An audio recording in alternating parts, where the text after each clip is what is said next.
జై శ్రీమన్నారాయణ. శ్రీమద్ భగవద్గీత మొదటి అధ్యాయము 21, 22వ శ్లోకాలను ఈరోజు మనం నేర్చుకుందాం. శ్రీకృష్ణ పరబ్రహ్మణే నమః. హృషీకేశం తదా వాక్యం ఇదమాహ మహీపతే సేనయోః ఉభయోర్मध्ये రథం స్థాపయ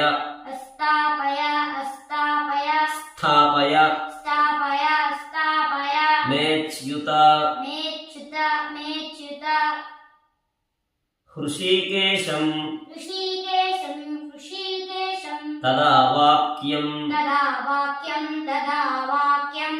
ఇదమాహ మహీపతే సేనయోః ఉభయోర్मध्ये రథం స్థాపయమేచ్యుత. మేచ్యుత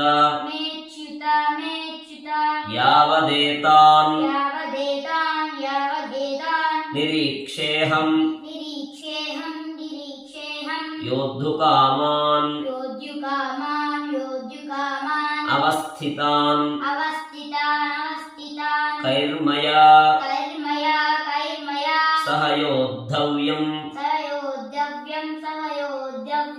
అస్మిన్ రణసముద్యమే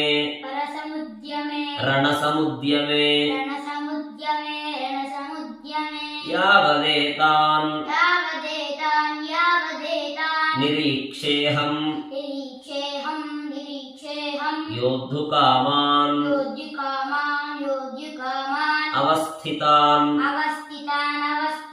కైర్మయా సహ యోద్ధవ్యం